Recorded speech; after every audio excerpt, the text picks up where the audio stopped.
The Cursed Lighthouse. My name is Ethan, and I'm a history professor with a fascination for forgotten places. Last summer, I received an intriguing invitation to study an abandoned lighthouse on Stormbreaker Island. The lighthouse had been abandoned for decades. Its last keeper, along with his family, vanished without a trace. The locals spoke of curses and ghosts, but I was determined to uncover the truth. My journey began on a gloomy morning.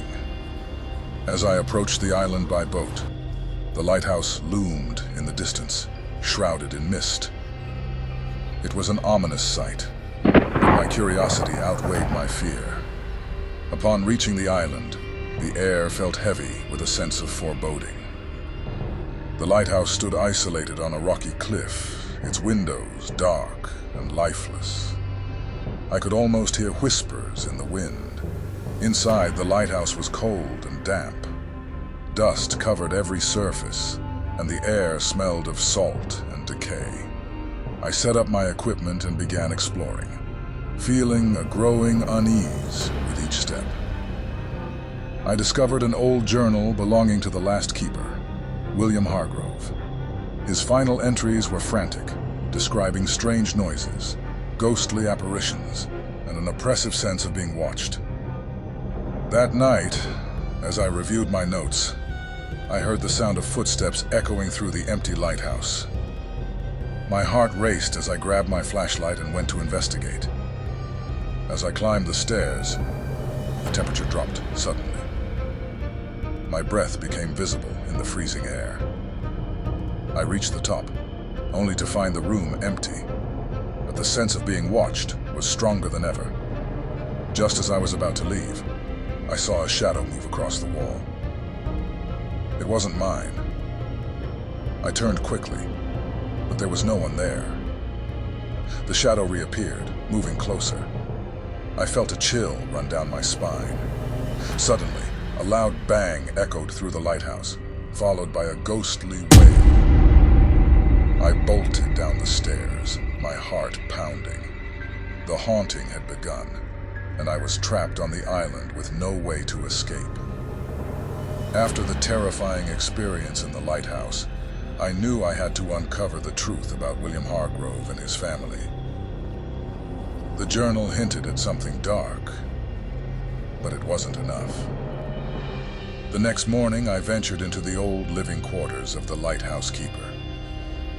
The rooms were filled with remnants of the past. Children's toys, family photos, and personal belongings, all covered in dust. I found a hidden compartment in the floor containing a bundle of letters. They were addressed to William Hargrove from a mysterious figure named the Watcher, warning him about the curse of the lighthouse. As I read through the letters, I felt an overwhelming sense of dread. They spoke of dark rituals and sacrifices to appease the spirits that haunted the lighthouse. William's final letter revealed his plan to break the curse, but hinted at a tragic end. That night, the lighthouse came alive again. I heard whispers and felt cold hands brush against me as I walked through the halls. The spirits were restless, and they wanted something from me. In a moment of sheer terror, I saw the apparitions of William Hargrove and his family, their faces twisted in anguish. They pointed towards the basement, urging me to follow.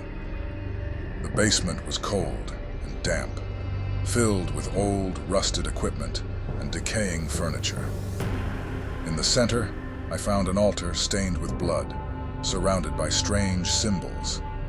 The air was thick with a sense of evil. Suddenly, the spirits materialized around me, their ghostly forms flickering in the dim light. They began to chant, and I felt an icy grip on my heart. They were demanding a sacrifice. In a desperate act, I took a knife from the altar and slashed my palm, offering my blood to the spirits. The chanting grew louder, and I felt a rush of energy as the spirits accepted my offering.